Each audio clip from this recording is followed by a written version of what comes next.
so many times in so many areas of life, whether it's sports or otherwise, going towards what you want means going right through something that you fear and something that you're worried about and something that you're uncertain about. And I think if you wait for things to only do it when they're perfect, like, you're never going to do anything.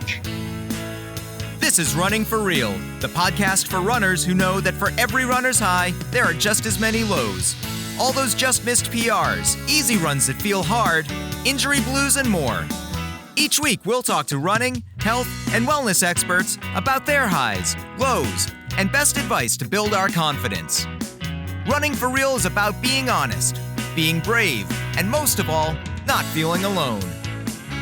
And now here's our host, Tina Muir. Hello, my friends. Welcome to episode 217 of the Running for Real podcast, and another of our episodes. I think this is our fifth episode on the World's Toughest Race Eco Challenge series episodes I am doing.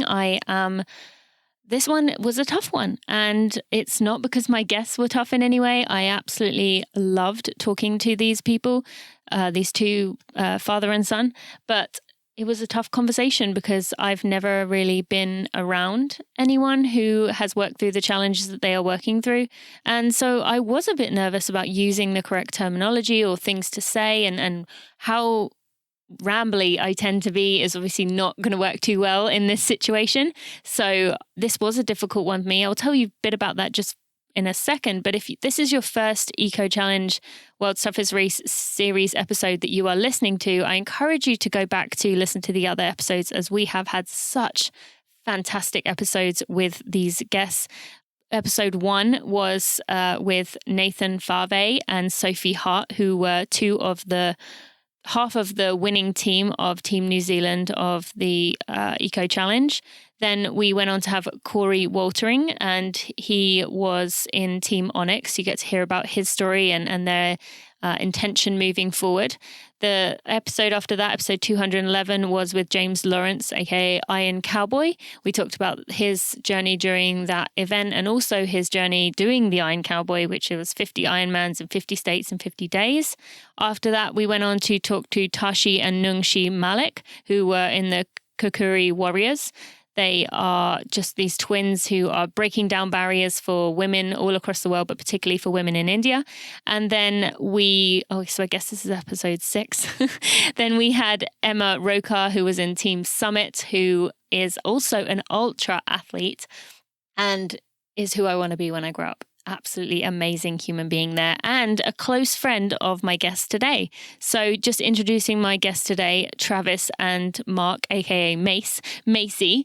And I have interviewed Travis in the past when I was hosting the Run to the Top podcast, but it has been at least 5 years since I interviewed Travis, and I have never interviewed Mace. And I was excited to, although as you will hear, as I mentioned earlier on in this episode, this was a difficult one because Mace was diagnosed with Alzheimer's, and he participated in the World's Toughest Race, Eco Challenge Fiji, with his Alzheimer's. That's why Travis decided to participate with him. And I don't want to go into too much detail now because I want to save that for the episode, but this is a very hard episode to listen to. That being said, I'm sure almost all of us listening are going to go through some kind of experience of knowing someone or maybe ourselves going through Alzheimer's. And this is going to be a really powerful episode as we spend a lot of time talking about how to get through it as a family, how to give a team approach. And yes, we do address how they approached it in the Eco Challenge, but just in life in general. So this is a really powerful episode. I'm honored that both of these two wanted to speak to me and have this episode. And you will hear them talk about the potential for a book, trying to find a publisher. If you know have any ideas of how to help them with that, please let me know or let them know. And let's see if we can help them with their kind of mission of getting the story out there and how to help people in the future.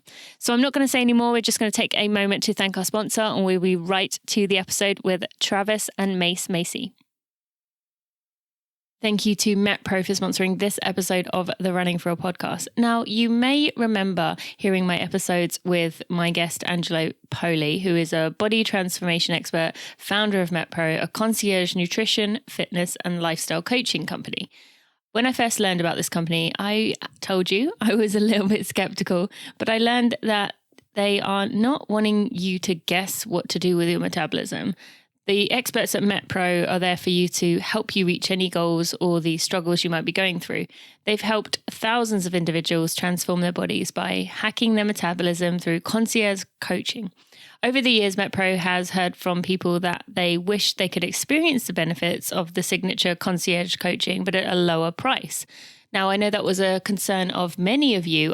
You reached out to me and said, this sounds great. I would love to have something like this in my life. And even in the little mini interviews that I did with Angelo, as in my episodes, probably a year or so ago, I heard that from people saying, it's great.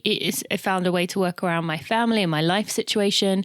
Everything seems to work. This really would be great for me. However, I don't know if I can afford that price. Now, the team at MetPro listened. They've been working diligently to bring you a MetPro algorithm in the palm of your hand.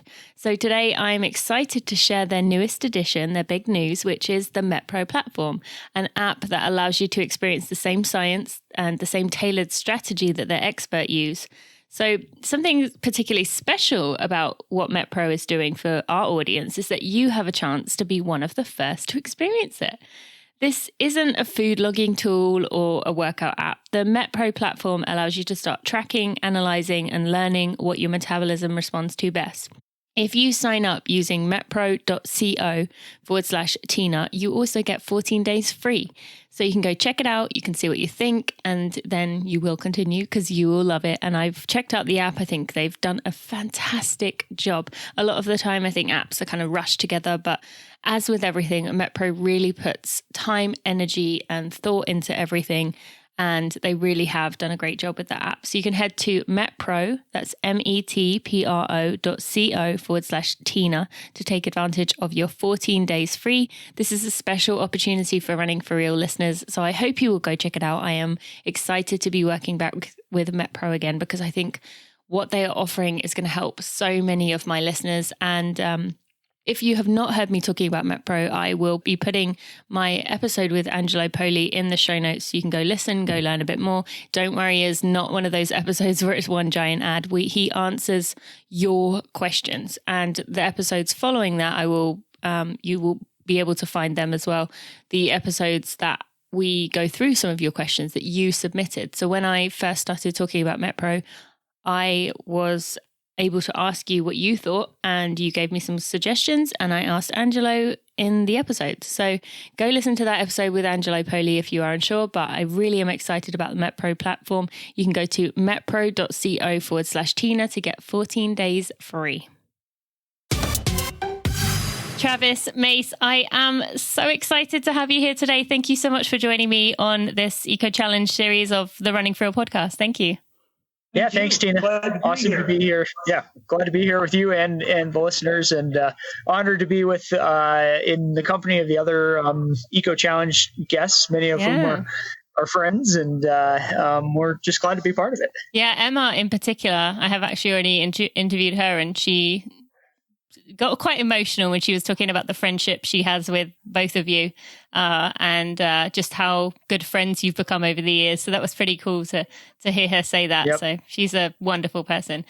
And yeah, absolutely. The feeling is mutual. I think I can speak for Dad as well in saying one of our favorite things about doing all these races and travel over the years is meeting people, and making real friendships that go well beyond the race course. I would absolutely believe that for sure. And I look forward to getting into that a bit today. Now, Travis, I've already interviewed you once before on the Runners Connect podcast, which I think I figured out was about 5 years ago, I think, when I interviewed you. So it's been a long time.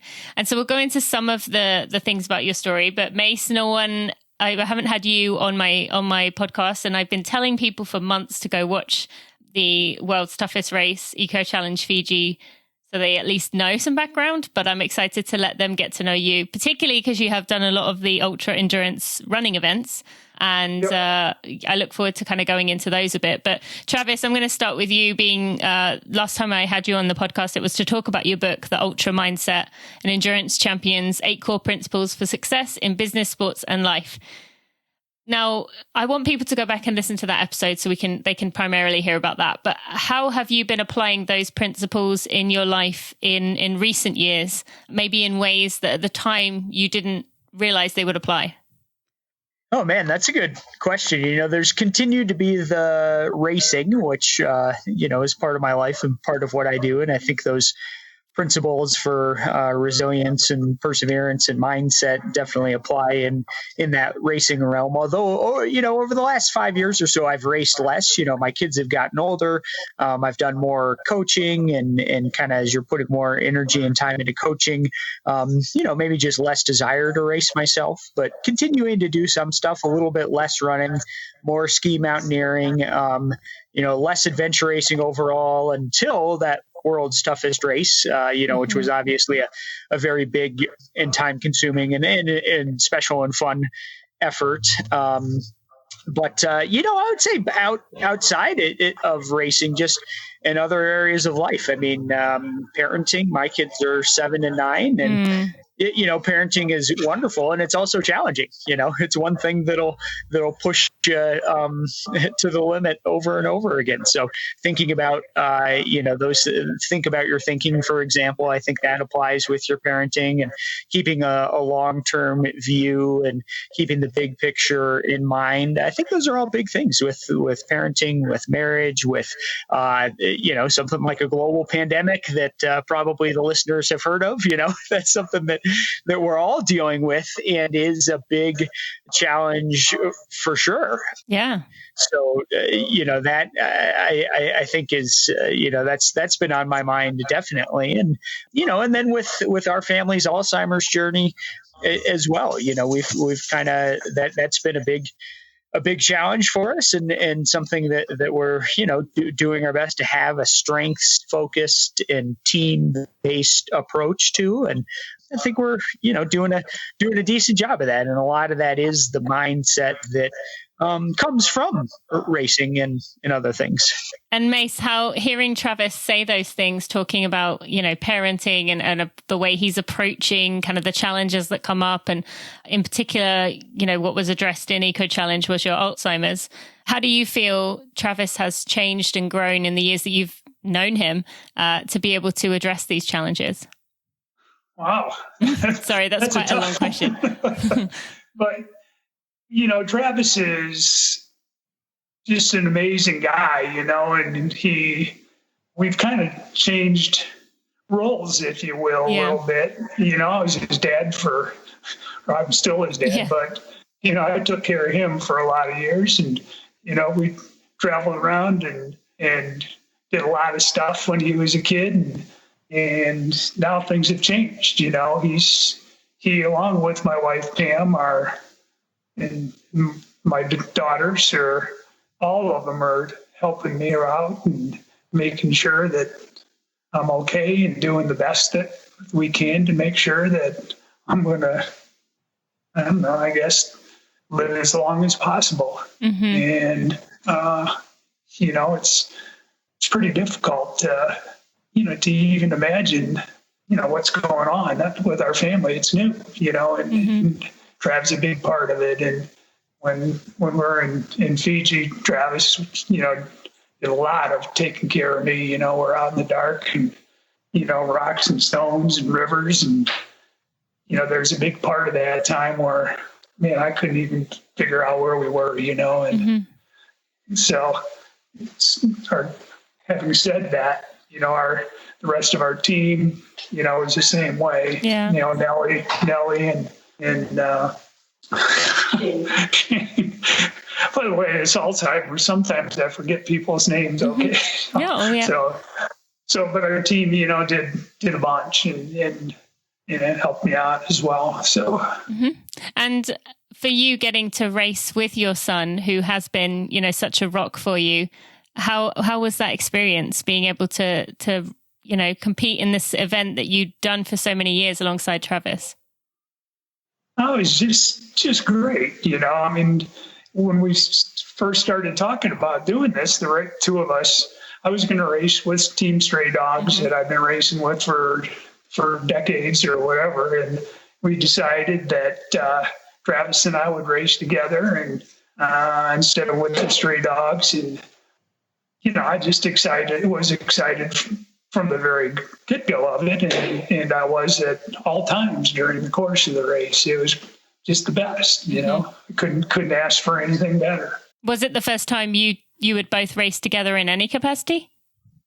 You know, we probably have raced together in some capacity, but we've never been in the same team. It's the same team or the same abilities at the same time, if that makes any sense. You know, I did most of my running when Travis was very young, and you know, when I was at my best, which wasn't really that good. I've never been that good of a runner, you know, but you know, Travis was younger and just kind of hung around and, you know, watched me do stuff with the other kids and everything.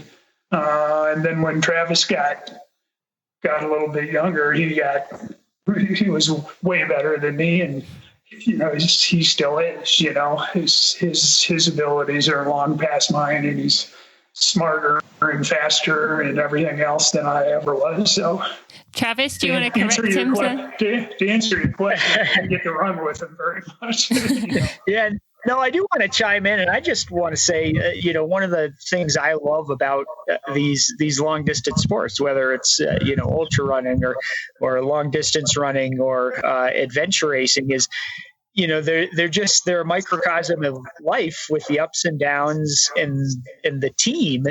And what that means with the team is people just help each other, you know, and that's life. That's a family. That's a sports team. That's a community, and people chip in and do what they can to help. And so that's, you know, Dad mentioned me, Danelle, and Shane, but like Dad was too. I mean, all of us were bolstered so much just by Dad's presence and his humor and, like, you know, the fun and even physically. One thing they didn't capture on camera was when our boat tipped over. You know, those Thomacas we had at the beginning, we didn't tip at the start, but we tipped later on. There was finally some wind, and we got the sail going, and we're shooting along, and it was like totally awesome. But then all of a sudden, this gust of wind came in, and we were just flipped instantaneously.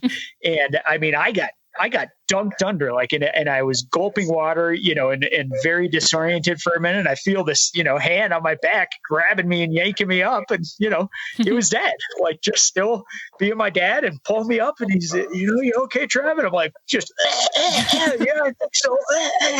And then, you know, and then Shane saved us as well, because he was able to flip the boat back over. Thank goodness. You know, you got to have at least one person on your team who sort of knows what they're doing in each discipline. And we were very fortunate to have Shane when it came to the water stuff. Yeah, they definitely did not show that. Although they did show multiple times, Mace, where you were kind of powering up things, and definitely, I would not say holding the team back in any way, or at least it appeared that way.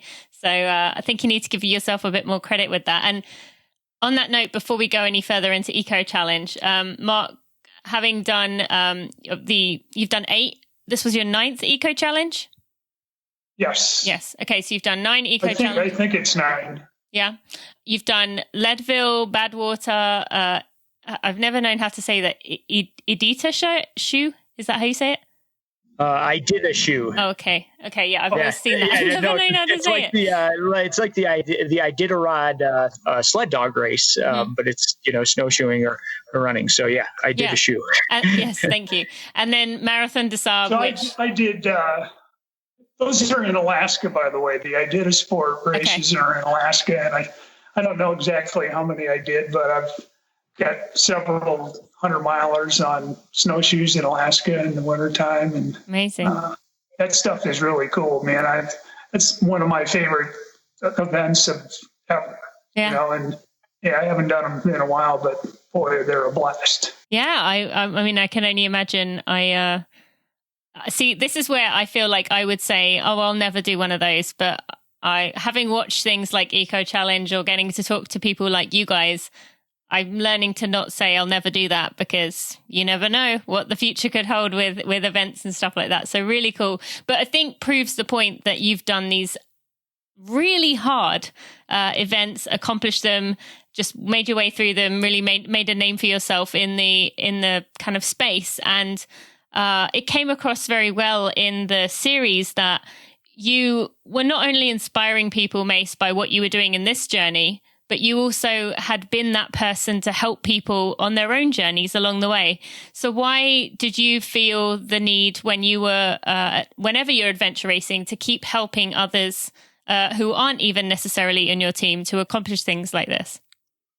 Well, adventure racing and adventure racers are, as I think Travis mentioned this earlier, they're a different group of people. And while many of them are racing to win, most of them aren't, but all of them are willing to help others, and when you're out there and, you see somebody who's in trouble in in a storm or whatever it might be, somebody will help them, always. And if I have the opportunity to do it, I always do. And just because I like these people, and I've been doing it for so long, and, it's just a cool thing to do, and just help people if necessary. Mm-hmm. And shows a big heart, right? Yeah, well, maybe. I think part of it is just hard times humble people. And we're seeing that, again, with the pandemic right now, you kind of realize, well, maybe there's a lot less in the world under my control or under our control than we would have thought or hoped for. And when you sort of realize that uncertainty and when you get humbled by doing very hard things, which inevitably is going to happen in these long races, and the same is true in, long running races. Eventually you're going to be humbled and you realize that, you need help and you got to help other people. And that doesn't mean you don't compete. But I think it does mean that very often, even those top teams and individuals will go out of their way to support each other. Yeah, that was definitely pretty cool. And Travis, I never got a chance to ask you about the experience for you of competing alongside your dad after, watching him do these events since being a child.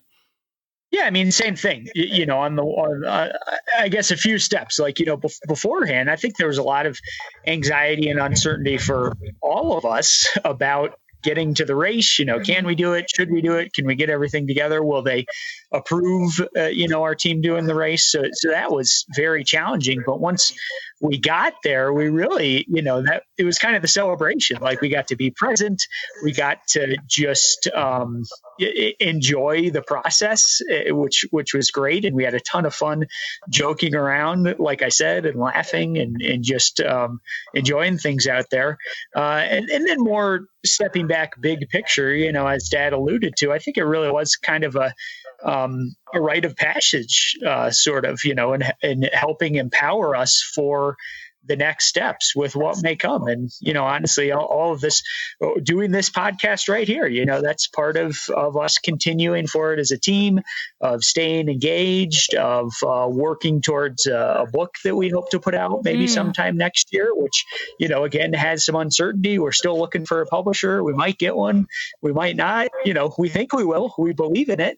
So we're trying to make that happen. But it's, all these things are part of the treatment program for sure, as far as just staying engaged and doing things as a team and as a family. Mm-hmm. Yeah, thank you. And if I can have any part in helping to hopefully get the word out, someone may know someone, and then that's an awesome thing that we can all give and do. And someone listening, if you have any ideas, reach out to them.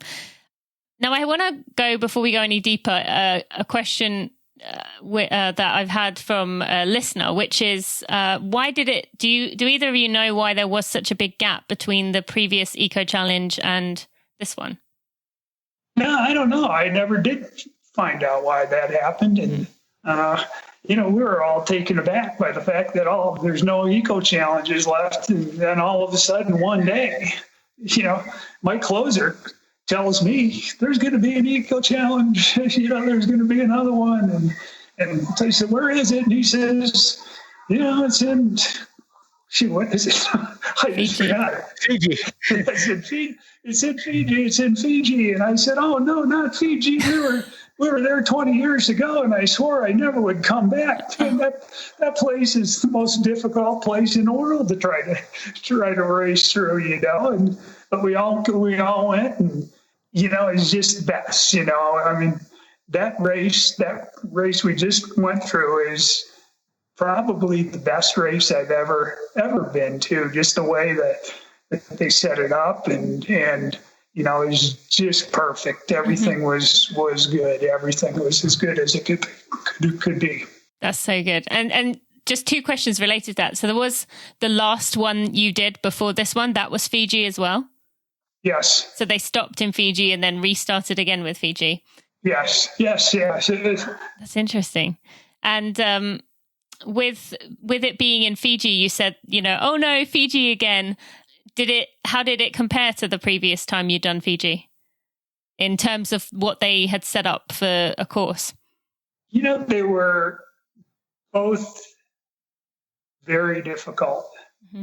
And I don't know if I could, the first Fiji was very, very difficult. Everybody was hypothermic half the time, and people were hospitalized and everything and stuff, just because, they were hypothermic, and a lot of people had some kind of, diseases and stuff like that, that they went home with and had to get fixed when they got home. And, this time Fiji 2 was pretty much the same. It was incredibly difficult, and it was incredibly cool. And similarly, there were a lot of people who got sick in that race as well. And from my view, it was a little bit more difficult for me this time because I'm, 100 years, I'm 100 years older than I was the last time we did these show. But, it was all great, and I couldn't have been happier to be there with Travis and our team. And, the way the race was put together, Bear out there and stuff was just cooler than the champ, Yeah. We got to know Bear a little bit before the race, and he's a great guy, and it's fun to see him out there. And I appreciate all of the Eco Challenge people letting me come to the race, because I'm sure there was some question of whether you're going to let an old guy with Alzheimer's go to the race, and what's going to happen, and I'm sure they talked it back and forth, and they've been friends of mine for years and years. And so, I'm thankful to the Eco Challenge folks to let me in the race in the first place. I want to thank Generation UCAN for allowing me to do this. And UCAN is an ideal sponsor for these episodes because it is a product you could take with you. And I've mentioned that I've used UCAN as my marathon fuel source in the past, and it is the sole nutrition that I rely on in my marathons. But you also could use it for your ultra running, your adventure racing needs, and they are coming out with some new products that will definitely play a part, I have a feeling, in these worlds in the future. So you can use the code TinaMuir25 to get 25% off your order if you are a first-time customer, or you can use the code TinaUCAN15 for 15% off if you are already a big fan of UCAN as I am. I actually recently took my UCAN with me on my longest trail run ever, which was 2 hours and 37 minutes. And yes, I am counting those 37 minutes because that's more than my marathon PR. So for me, that was a long time to be out there in the trails. We did almost 14 miles. I loved every second, and I really enjoyed my UCAN refuel halfway around. I absolutely downed the cookies and cream protein 2 scoops in some coconut water because I wanted to get some extra electrolytes, and I just downed it in probably 10 seconds. It was gone, and I loved every mouthful of it, every gulp.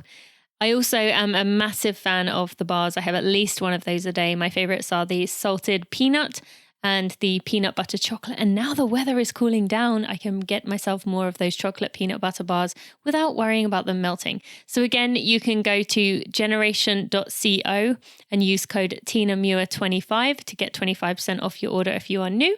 Or you can use TinaUCAN15 to get 15% off if you are a previous customer.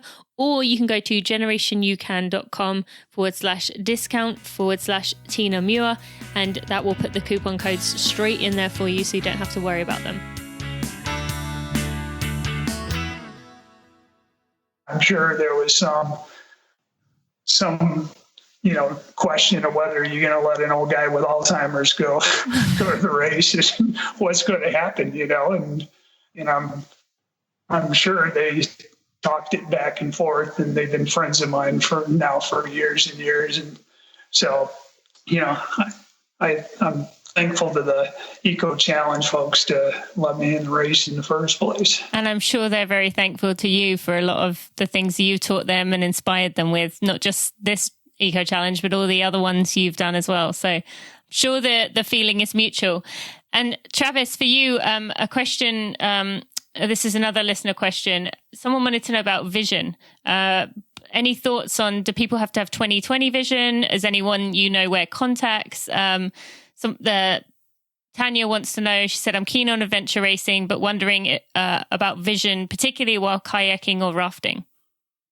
What's your thoughts? Yeah, that's a good question. I mean, I think a lot of people do have glasses. Contacts could be tough in a race like that. I imagine some people, maybe if you're really used to them, you could deal with it. If I could imagine you might have a problem if you keep the same contact in for, days and days and don't take it out. I don't have much experience with contacts, but that would be something to look into. I think probably I got LASIK, 10 or 15 years ago. But before that, I used prescriptive, sunglasses or just regular, like at night, I would put on my regular glasses that I, wear to work or whatever. And that worked out just fine, and even for, let's say the whitewater or saltwater, like you're probably wearing sunglasses anyway, and they're probably getting splashed on and you lose your vision for a minute and then they kind of clear up. And then, it's just like when you're running or biking and you're doing a hard workout and like you're sweating into your glasses and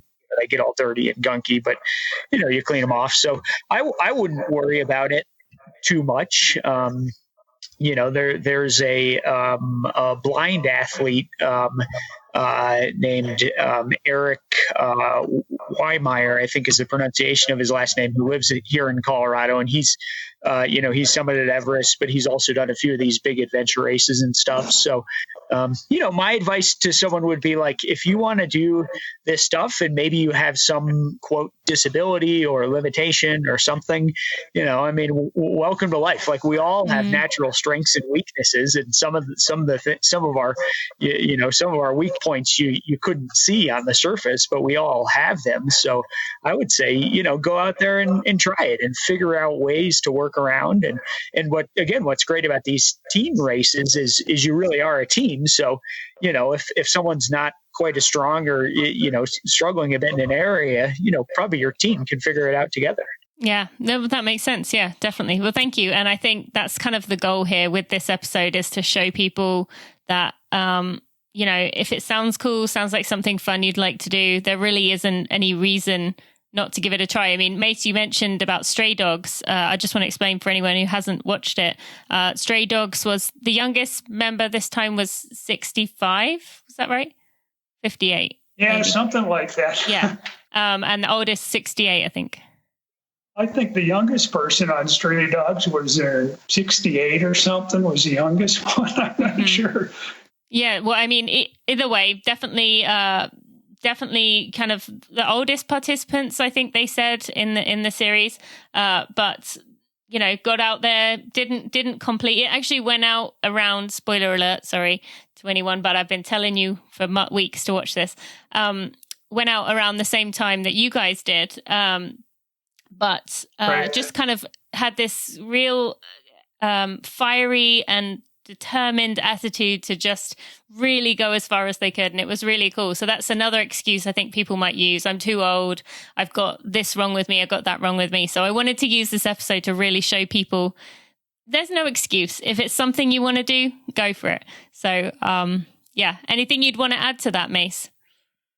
No, I agree with you totally. I think if there's anything you want to do it. I don't care what it is, as long as it's not illegal, and use your senses and make sure you don't kill yourself doing anything, but and it never occurred to me that I was going to have Alzheimer's and do an Eco Challenge That's kind of out there. For sure. Yeah. I mean, that's not something you like put out in your life plan, is it? But I got to tell you, there's no doubt in my mind that, we're going to go there and I'll be okay. And what's the big deal? Let's go. Mm-hmm. I love that. Never really thought about it a whole lot. I didn't think what's going to happen what's going to happen to me. Let's go. Did Pamela feel the same way? Travis, your mum as well? Yeah.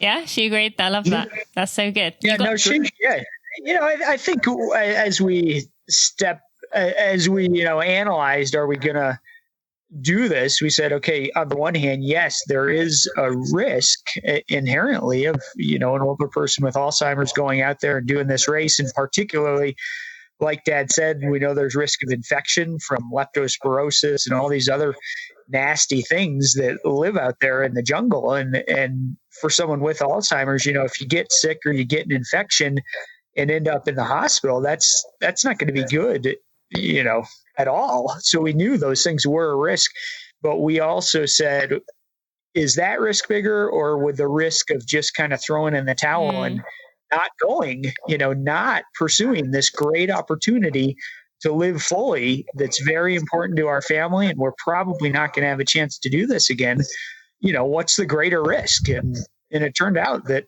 for us at that time, the greater risk would be to not show up, or to, kind of say we're not in for it. So, yes. And I think we made a good choice. And, I agree. Had something happen out there or whatever, you might have kicked yourself, but that's life. Like, you never know what's going to happen. You make decisions with the best information you have. And sometimes it's the right one and sometimes it's the wrong one. And I think that, more often than not, you got to go for it. Yeah. Well, especially because the what ifs can overtake your life if you're not careful of wondering what happens if this, what happens if that. It's the whole example of people saying about a plane going down, but then you get into a car every day.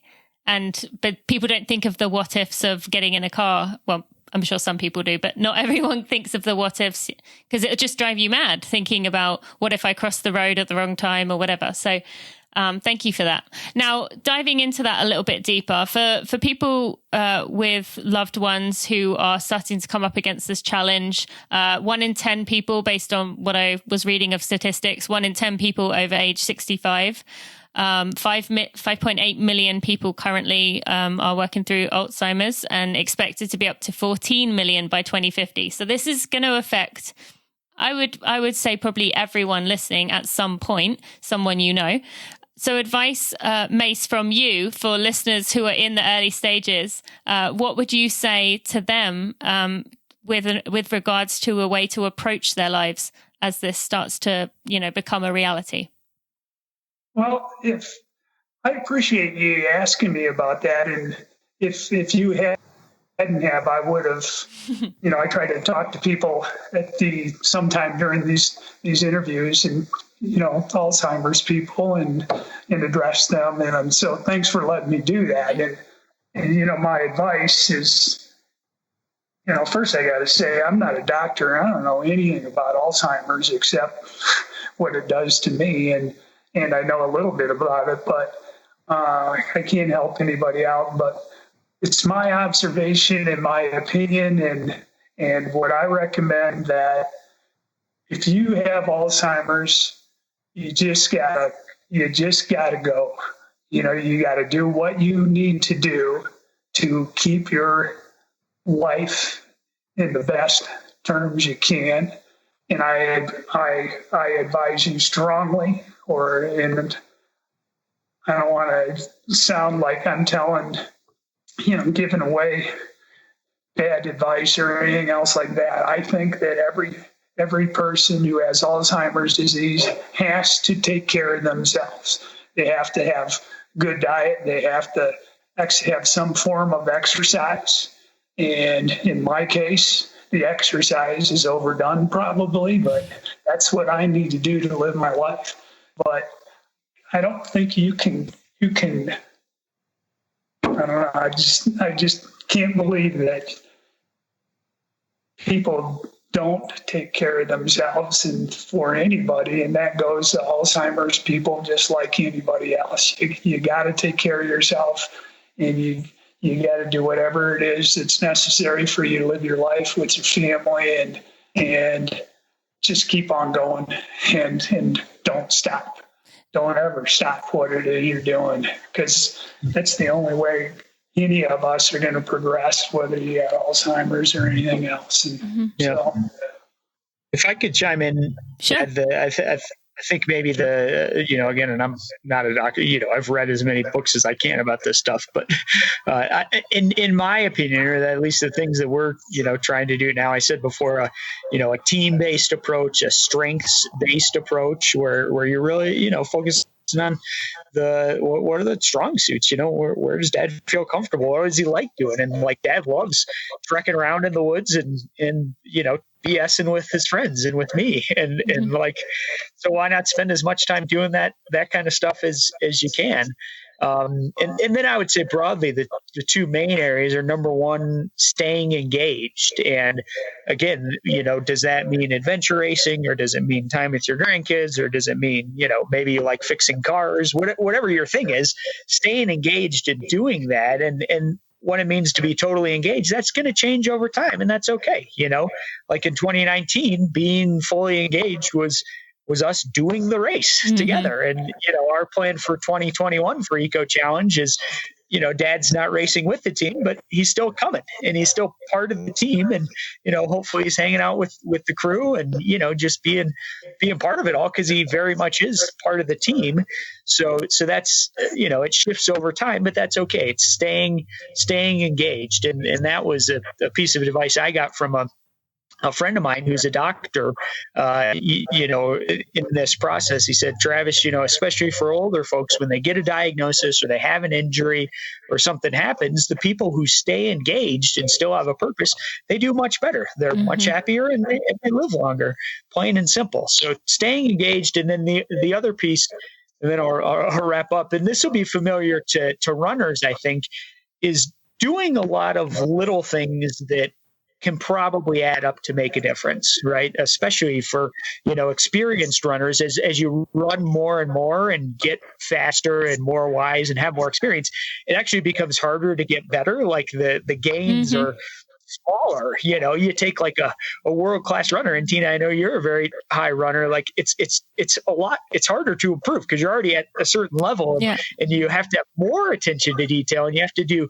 all of these little things that hopefully are going to add up. You do 1% here and here and here, and pretty soon it's a 3% gain.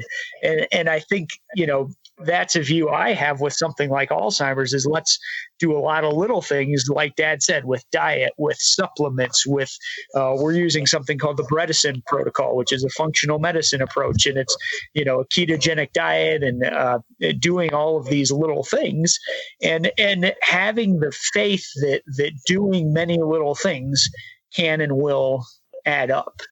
Yeah, absolutely. Thank you. And Travis, I'm going to ask you a few more things in just a minute. But I don't know who of you is going to answer this, probably Mace, you. But do you think, you said about just keep going, just go. Was there for you, or for anyone who is listening, who's maybe in this, is there any kind of like, I don't want to say like a grieving process, but kind of like a feeling a bit down, a bit not yourself, kind of hearing that this is coming and things are going to change and life is never going to be the same again? Did you experience any of that, kind of like a sad period before you were able to get up and go, or were you able to just immediately attack this? Well, the first thing that came to me is when I was told you got Alzheimer's, I thought, how could this possibly happen to me? I'm one of the fittest people that you're going to find, and I'm strong, and I've done everything that I can to be a good person, and I've, all kinds of stuff. And I thought, this isn't fair, and how can it happen to me? And then I started thinking about it, and I started to realize that bad things happen, or tough times happen to everybody. And I started thinking about children who have diseases and stuff, and they don't deserve it. And then I got to the point where I realized that nobody deserves this, so you can't just, cry about it because you got it and other people don't. And I got used to it pretty quick, I think. I didn't take notes or anything, but I think I got pretty used to it without too much whining and bitching and moaning and all that kind of stuff. And now now it's just life, and you take the best you can and keep on going. It's all about your approach, isn't it? And then one more question for that.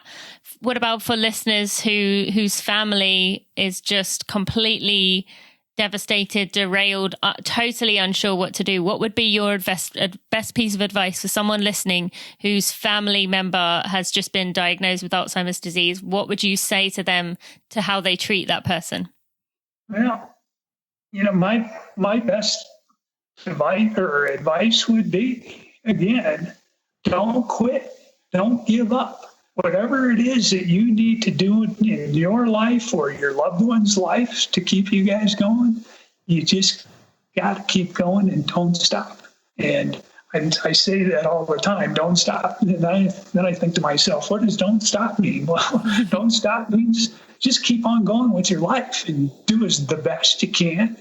Take care of your family and just keep on going. Don't stop. Thank you.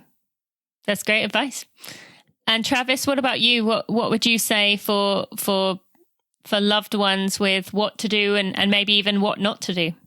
Yeah. Well, I think that initial shock was very hard for me. I think that we're good at putting a positive face on about a challenging topic. And I also think I believe in that. I think that's important to stay positive, stay optimistic, use humor, focus on the strengths. And it is hard. And especially at the start, I know for me, it really threw me for a loop, particularly, as an adult child, you expect at some point these roles are going to shift. My parents will get older, I'll be helping them out more, etc. That kind of news to me, when Dad was 64, came a lot earlier than expected, and that for me was absolutely challenging and continues to be. Although a couple years kind of into a couple years post diagnosis, I think we're all in more of a state of acceptance and also more of a state of being present. That's something that I would recommend. I know for me initially, and I think probably a lot of runners are like this. You get good at planning for every possible scenario. And that's, you're going to run your marathon or 10K or ultra or whatever. You think ahead and you're like, okay, if this happens and this, if that happens, and you have all these plans for all these contingencies. And again, that's good. And, that's, quote, a responsible thing to do. But I realized kind of a few months post-diagnosis that in my mind, I was jumping ahead to these future hypotheticals, that probably are good things to think about, whether it's, finances, wills, yada, yada, those kind of things. But my recommendation is don't get sucked into those too much so that's all that you're worried about. Be present, enjoy the moment, and take it day by day, and just, again, be in the moment. And that's something that Dad has been awesome at. I think probably a lot of people with Alzheimer's in varying degrees, one thing that's challenging is time. What happened yesterday? What's the plan for tomorrow or 2 weeks or whatever? But in some ways, one thing I've learned from Dad is just be present. Don't worry about what happened yesterday or what's on the agenda tomorrow. Just be here and now. And that's been great for me. I am excited to introduce you to our Black-owned business of the week, which is Go Be More Apparel. Go Be More Apparel, I have heard about from many of you reaching out to me as a recommended Black-owned business to highlight. And I have had the opportunity to get to know some of the team members and just been really excited about what they are doing here. So I'm going to tell you a bit about Go Be More. So Go Be More Apparel is designed to be a reminder to chase your dreams. How could we not love that? The founder, John Rankin, was a 352 miler and Olympic alternate. Think about that for a minute. He also is a kidney disease survivor, Black entrepreneur, and public speaker. I intend, as many of you are probably already thinking, to bring John on the podcast in the next few months, if not in the start of early 2021. I will be thinking about ways that we can inspire each other going into the year ahead, and I think John would be a fantastic person to have. They have a Go Be More podcast, which was launched in April 2020 and have some very big announcement coming in the next month. So be sure to go follow along with their social media if you haven't already. And they also have a Just One challenge, which is getting people active by getting them to do 1 push-up a day for 30 days. And that is sneakily effective. So you can go find out more about Go Be More. Firstly, I should say, go check out their podcast. Just a really good idea for a place to get inspiration, for a place to find some interesting new voices that maybe you haven't heard of. And yeah, I definitely recommend giving it a listen. You can find out more about Go Be More at gobemore.co. That's gobemore.co. You can learn more about the company, more about the apparel they offer, and just kind of support this another Black-owned business. So thank you so much for listening. Go check out gobemore.co. But in some ways, like one thing I've learned from Dad is like, just be present. Like, don't worry about what happened yesterday or what's on the agenda tomorrow. Just be here and now. Mm-hmm. And that's been great for me. I think that advice applies to everyone, right? That's all what we're trying to do more of. And it sounds like the simplest thing in the world, but it's something that we have to consciously focus on. And I mean, you know, we've learned a lot in recent years that it's not necessarily our fault that we have trouble concentrating on things with the way social media and our phones have been made to be sucking us out of the present. But just good to hear you saying that. And you know, Mark, you've mentioned about this quality of life, about you've got to continue doing what you love. Do you feel that that's something that not everyone does when they are diagnosed with Alzheimer's? I don't know. I assume, you know, I'm the only person I know really that has Alzheimer's disease. Or no, I do have another friend who's got Alzheimer's. I forgot about him. And, you know, it's the two of us. And I'm sorry, I forgot what your question was. Well, I guess I was just asking about maintaining that quality of life and continuing to do what you love being important. But it could also apply to anyone else who's got something wrong in their life. Anything that's gone wrong in your life, why doing what you love, no matter what, is important. It just is, you know. I mean, you know, you can't just drop out of your life the way that it was because you got, you know, a bad diagnosis or something like that. And I think a lot of people probably do that. I don't know, you know. I don't know that many people who have this problem, but you have to maintain your life. This is all just my opinion, you know. I don't know anything. I'm just some old guy. I think you know quite a lot. You know, but I think you do too, Dad. But you know, I missed saying one of the things I missed earlier. I never said anything about exercise. You know, and I think that it is critical for anybody, but particularly people who have diseases or injuries and stuff to continue to exercise. Mm-hmm. I don't mean to say that you have to, you know, run 50 miles a week like I do, or I don't know. Actually, I don't keep track of it, so I don't know how much I run a week, but you know, you don't have to run a lot. You don't have to ride a bike a lot. You don't need to swim a lot, but you need to do something. You need to find something for you that will get you to move.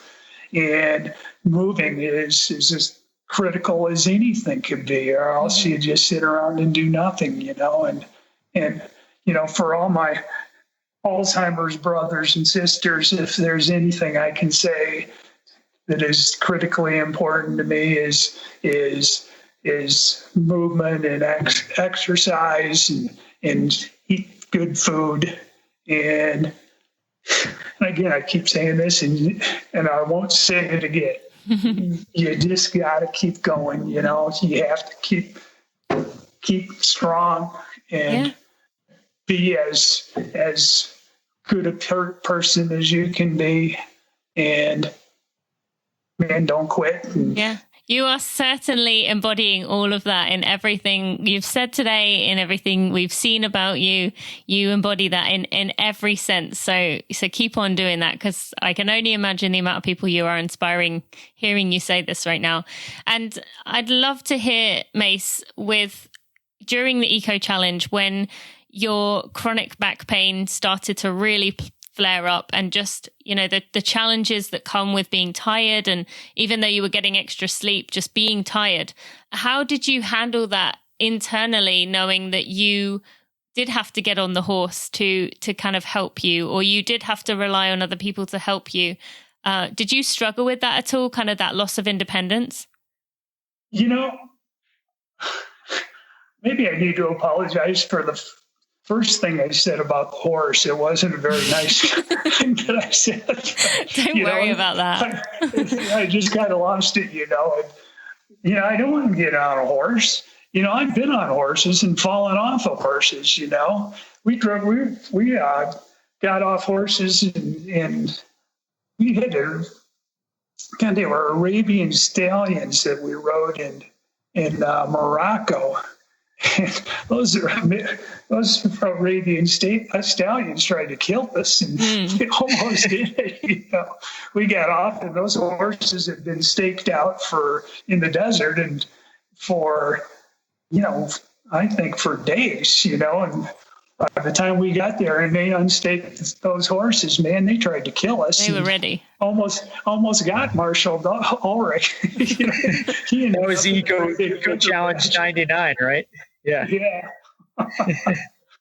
But I can't remember now again what we're saying. That's part of my problem. Do not worry at all. But I was saying just about the loss of independence that comes from having to say, I need to go on the horse, or someone help you up while you're walking or something.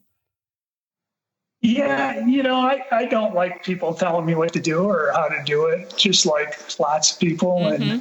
And I didn't want to get on that horse and just cut saying, I'm not getting on a horse if I don't have to, So I can't remember now.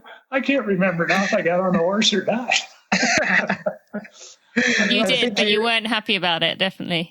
Yeah, I think you did eventually. And I think that's, another thing about digging deep to do something hard is, it forces you into roles that maybe you're not quite ready for, whether that's accepting help or offering help or, admitting, particularly these adventure races, you have people who are very strong, experienced athletes. And, and if you're a good part of being a good teammate, this is something I had to realize early in my adventure racing career.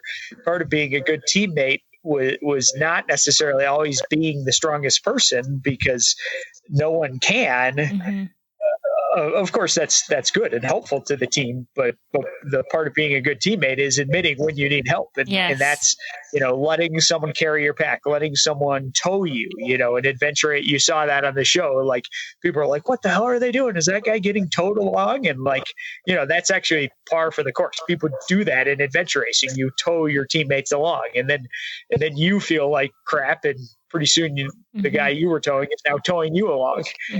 So it's being able to accept that you're not invincible, and you do need help. And sometimes I think it may be easier to do that in an environment like this where you've chosen challenge. In some ways is maybe easier than within your relationship, or maybe someone struggling with mental health, and that first time reaching out to ask for help from a therapist or something like that. Those things are really hard to do, but they're just as important. Yeah, thank you. And on that note, Travis, you talked in the series about the shift of roles, you holding Dad's hand, but it's at the same time him still giving you comfort with that kind of simple act of holding hands. Talk about that. That was one of the most emotional parts of the series. I know many feel that way, but tell us about, how that felt for you, kind of realizing that you had shifted roles.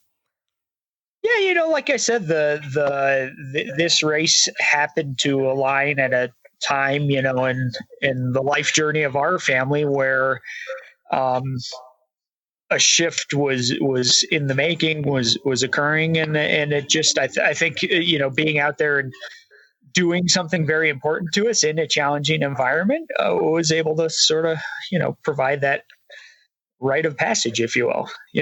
I mean, dad will always be my dad, and I will always see him that way, no matter what. And I think we're ready to, kind of walk together through whatever might come, and we don't know exactly what's coming or when it's coming, but we know that we're in it together. Yeah, no, I love that. And looking back now you've both watched the series. I'm assuming you've watched it on the TV. Making it 7 days, it's incredible for me and people listening as viewers. But how do you feel now you've watched it back and kind of seen maybe parts of this adventure for both of you that you might not have remembered because you were just immersed in the moment? So, Mace, maybe you could go first. Well, what struck me the most was, I'm not sure what episode it was. Maybe it was episode 6 or something like that. And I saw this incredibly old guy all bent over. My first thought was, oh, who is that old guy? And then I realized it's me.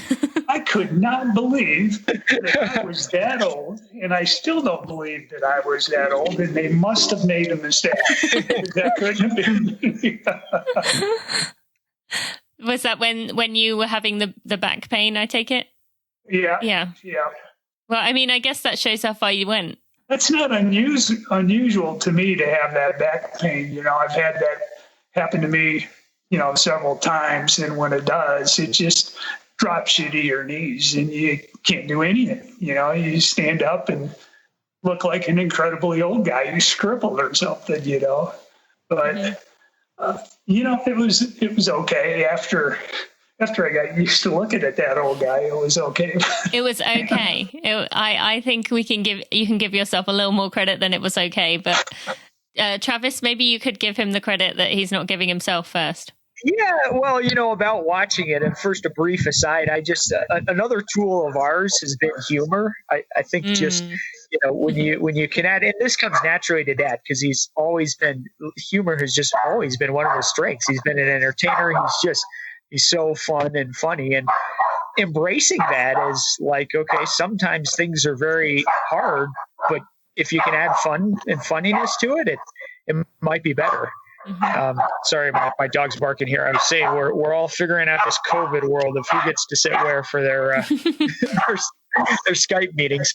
But the other piece I wanted to add about watching it, for me, what was most fulfilling was just getting to do it with my kids, Dad's grandkids, my nephews, and just knowing like here's kind of for us something that can become part of the digital family scrapbook, if you will. And like my sister had twins 8 weeks ago, and knowing like, hey, these little guys can watch this in a few years and see something awesome that Grandpa did. Sure. So that was, for us a big draw for sure, and just very, very fun to sit and watch that. We watched 8 hours. Like we never really watched TV, and we did a 8-hour Eco Challenge marathon there. Did you watch it together? Yeah, all of it. Yeah. Oh, I love that. we all went to Mom and Dad's house and watched it together. It was pretty fun. That is really cool. Okay, so just to wrap up here, I've got some questions that I am asking everyone. Hardest moment for you individually. So what part do you remember being the most difficult, Mace? Or were you just riding highs as you were getting to do this? Yeah, I can't think of the worst moment. Maybe it was bad enough that I forgot it. Okay, do you have a best moment then? A highlight? I don't know. I had the best part of the race, as far as I'm concerned, is unlike a lot of people, I like riding on the roads and in the mud and stuff like that. And I don't know why I like that, but maybe it's because I'm a little bit good at it. You're strong, yeah. Yeah, that definitely came across. All right, and Travis, what about hardest moment and best moment for you? I think the hardest parts for me were, like I said, leading up, just kind of the anxiety and uncertainty, getting to the starting line. And then on the second night of the race, they didn't really show this at all, but Dad experienced some pretty significant disorientation. And, that was kind of a point like, we're still, I think, finding our rhythm of how do we work together? What are our team needs as far as sleep and that kind of stuff? And, that was kind of, this is something I know Dad has talked about before. Like, he kind of went through a brief period where it seemed to him that Danelle and I were like running this illegal, like underground criminal scheme or something, where we were like selling sleeping spots we were sleeping in a school in Fiji, out in the village, and Dad thought we were like selling these spots to other teams. And, so for a short period, we were going to bed anyway, but it was like, holy cow, like, oh man, basically if this doesn't change in the morning, we're done. But thankfully it did. I mean, we woke up in the morning and Dad was totally with it. And like, he got on the bike and just started hammering the shit out of it. So, that was tough and weird. In hindsight, it's funny, thankfully. Yeah, I'm sure it wasn't at the time. That was pretty weird. I thought that he and Danelle were selling spots in this schoolhouse, and I told Travis, if you guys keep this up, I'm going to have to leave. So you remember that right now? Like, you remember saying that to him? Yeah. Oh, yeah. I remembered it, just shortly after it happened, but I don't remember it clearly now. I told him, I'm going to have to go home, man. I figured if you're going to do this kind of stuff, I don't want to be part of it. Yeah, there's no precedent, as you may imagine, for what's going to happen to someone with Alzheimer's when you go to Eco Challenge in Fiji. So, thankfully, again, things turned out okay. And I think for me, specifying a best part of the race course-wise, I really liked the white water rafting. It was just, that canyon was so beautiful. And I think you see this on TV a bit, just those awesome limestone walls. And then more broadly for me, the highlight was the human experience, starting with Dad and then going to the teammates and then the other teams out there, many of those people you mentioned, your great friends like Emma and other folks from around the world. And then I also got to mention the Fijian people. They're just, they are incredible. They have this bula spirit, they say bula, bula, bula. And it's kind of like pura vida or something, it's this exclamation of just optimism and enthusiasm and generosity. And it was infectious. I mean, I guarantee everyone who went there has thought many times about that bula spirit and how do we bring it back, to wherever we live. I know that I've thought about it many times. I thought that was pretty cool how much we could hear it, watching it over and over, hundreds of times you heard it. By the way, Travis, I feel like nature is trying to give you a signal right now, because every time you start talking, those birds start going. So I don't know. My dog, I've been able to silence my dog, but now there's this bird over here that's kind of cheeping, but I don't know. Okay. Mace, did you have any fears going in yourself? Any fears? Going into this? No? None whatsoever. I just thought it'd be like every other Eco Challenge that I've done, and I've done a bunch of them, and I'm pretty good at them, and, I have nothing to fear but fear itself. There you go. You know what to say. Did you always feel that way, even when you did the previous ones or previous races?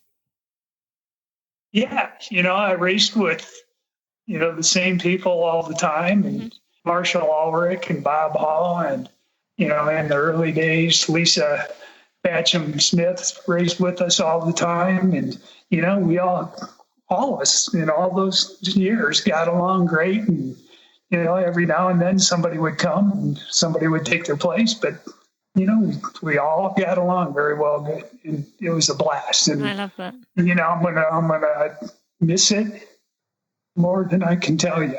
Yeah, I can imagine. And thank you for sharing that vulnerability with us there of saying that, because it's not easy to say, I would imagine. And Travis, did you have any fears going in? Well, I'm sure.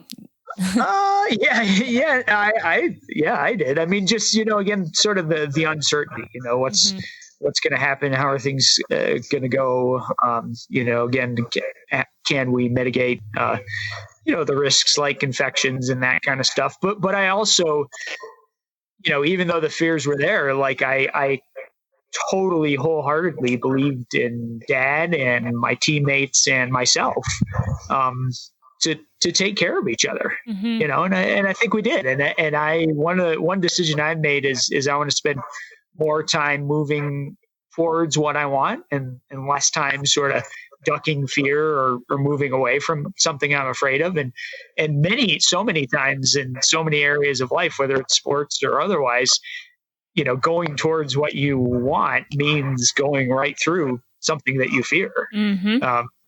And something that you're worried about and something that you're uncertain about. And I think if you wait for the conditions to be perfect to do something, whether it's, your business, your race, having kids, your relationship, like whatever, this is something I've learned from Dad. If you wait for things to only do them when they're perfect, like you're never going to do anything. Yes. So it's such good advice to finish up here. All right. One quick question, and I promise I'll let you both go.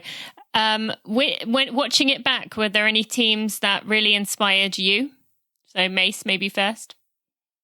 I think a lot of teams that competed inspired me, and when I saw what was happening to lots of people on lots of teams, and thought, oh man, these guys are half tough, and I tell you what, people telling me way to go, all that kind of stuff, you're inspiring us, and I'll tell you what, I saw a lot of people on other teams that were, if not more, at least as inspiring as I have been, that's for sure. And particularly I can't remember the name of the team now, but the guys, the military people, and the woman who was blind.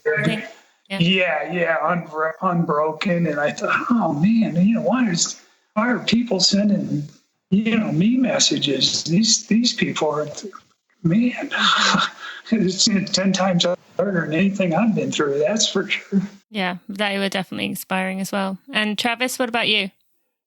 Yeah, I mean, same thing. I think they did a great job with the production of showcasing some excellent stories. And then there were also many stories that did make the TV just because, you only have 10 hours of stuff to show. And another key point, I think, is, our story, maybe it shows people in a family digging deep to support each other. But I think it's important to remember, like, people all over the world and families and teams and communities are digging deep to support each other all the time. And just because, the vast majority of those stories don't show up on TV and may not get any recognition whatsoever, doesn't mean they're any less significant, So I think just keep digging deep to support each other out there. Thank you. Yeah, that great point there. All right, so just to wrap up, where can people find you, follow you in the future? Mark, you now have an Instagram, so I can point people there. I will put links in the show notes, but Travis, maybe you just give us a few of the best places people can go. Yeah, Dad's got the only Instagram with. I don't know where any of this stuff goes. Dad's Instagram has 12 posts and like 8,000 followers or something like that.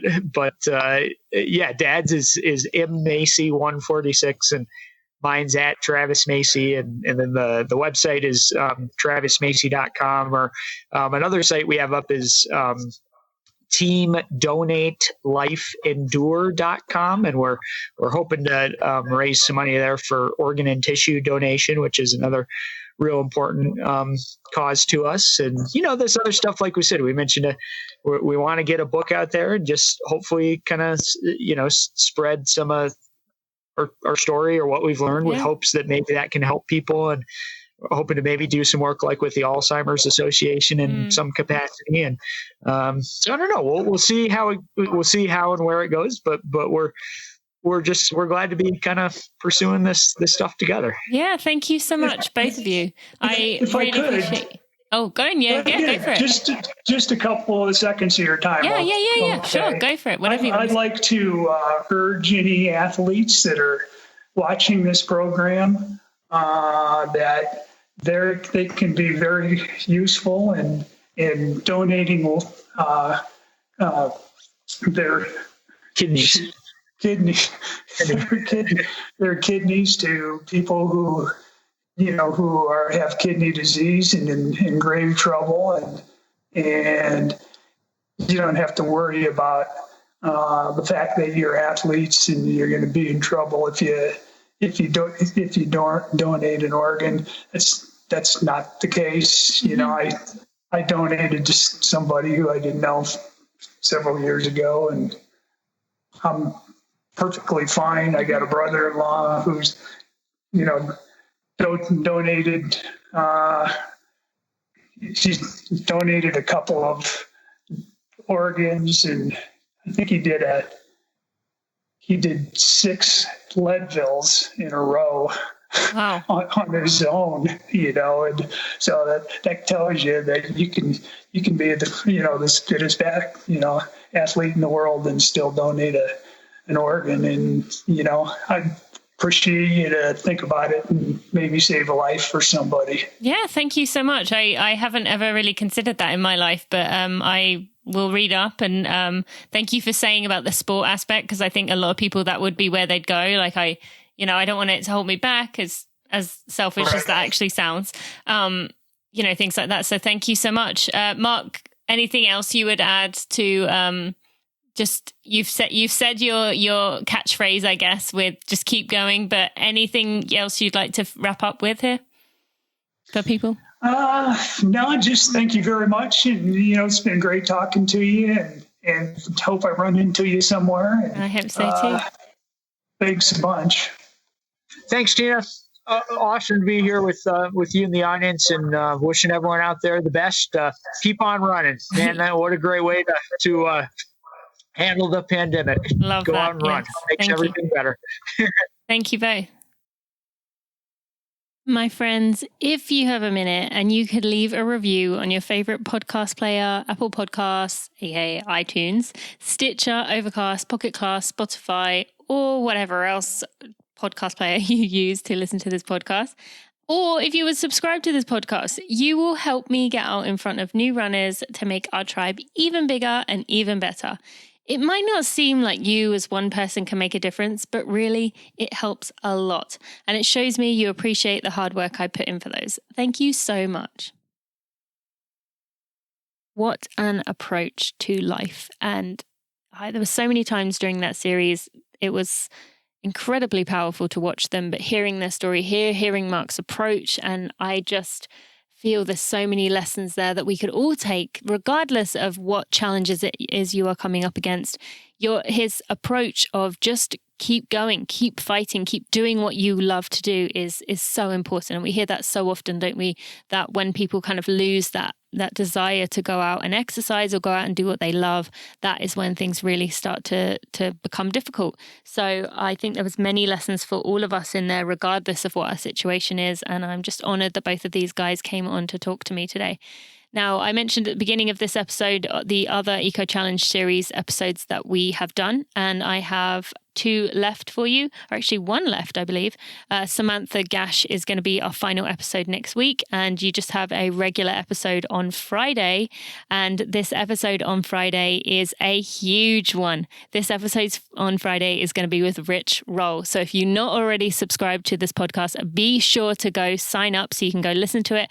And I worked very hard to get Rich Roll on this podcast, so I'm excited to share it with you. Be sure to tune in on Friday, and you will get to hear from Rich Roll.